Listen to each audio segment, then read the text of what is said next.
Salut tout le monde, ici la folle pour le RPG A Day. Et la question du jour, c'est ta mort préférée d'un personnage. Alors, je vais vous parler de ma game que j'ai fait avec Papa DM qui a maîtrisé une partie de Fléau en ligne. Et il y avait entre autres Yannick Bégin qui fait le RPG A Day cette année. Il y avait lui aussi dans la game.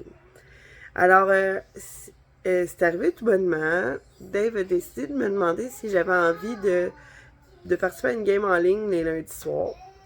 Puis, bon, on s'est fait un playtest dans le sens où que on savait pas trop avec les enfants comment ça irait. Puis, finalement, j'ai réussi quand même à être présente pour la majorité des games. Il y en avait peut-être une dizaine de parties que j'ai pu jouer.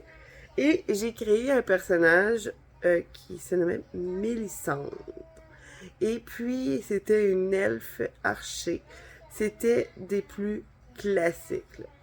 En fait, ce qui est très drôle, c'est que dans le film Donjons et Dragons, non, dans le film Farador, en fait, à un moment donné, l'actrice Catherine Brunet, quand elle interprète son personnage, c'est une elfe archer aux cheveux noirs, aux yeux verts. C'était tellement Mélissandre, c'était pareil. Là. Puis j'ai une autre référence pour le film après, ça va être drôle, vous allez voir. Donc, Mélissandre a joué, elle a fait des actions très cool, elle a kidnappé un enfant qu'elle a pris sous son aile, qui était devenu son bébé à elle. Un enfant d'un autre monde. Donc, à un moment donné, ils ont rentré dans une espèce de vortex, puis ils ont trouvé des humains reptiles, puis parti avec un enfant. Mais ouais. Puis à un moment donné, Mélissandre, c'est ça, elle décède, puis c'était un petit peu anodin, c'était poche comme décès. Elle a décidé de quand elle et son équipe voulait quitter pour aller parce que une tribu qui était après eux, elle a décidé de revenir quand elle a vu quelque chose qui dans le reflet du feu parce que elle cherchait un homme. Puis là, clairement, il y avait des articles qui lui appartenaient dans le feu qui brûlait.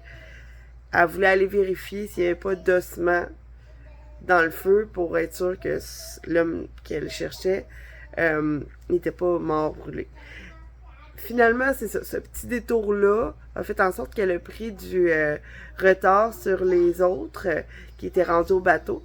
Puis quand elle a voulu se rendre, elle s'est enfargée dans un spell que son équipe même avait fait pour que les méchants soient retardés.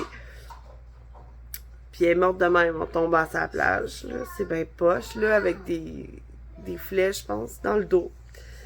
Sous les yeux. Sous les yeux. Pouvez-vous vous endurer? Jouez à plastine comme il faut. D'un chapeau. Fait que c'est ça, sous les yeux de tout l'équipage, ainsi que sa petite fille kidnappée qui avait beaucoup de peine. Alors, d'une commune imagination, Papa Diem puis moi, on s'est écrit en privé, puis toutes les deux, on a eu pas mal en même temps la même idée. Je vais interpréter la jumelle de Mélissandre pour la fin de la game. Mélanie-Sandre. Puis là, encore une fois, c'est pour ça la référence à Farador. Parce que Mélanie-Sandre et Mélissandre, c'était drôle dans notre tête, là. Puis ils étaient identiques, puis tout le kit, sauf que officiellement, dans Farador, ils font exactement la même affaire. Fait que je me rends compte que c'était zéro original.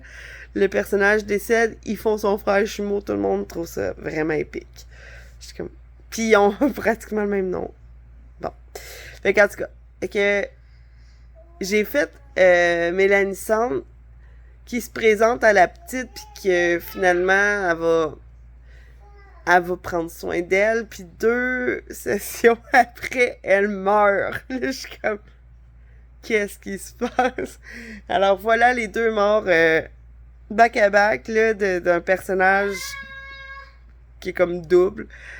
Puis ça a été une game génial. On a eu du fun, on a ri. C'était plein de épopées. C'était vraiment intéressant. Alors voilà ma réponse mort de personnage. Sur ce, je vous souhaite une belle journée. Je vous aime. Bye.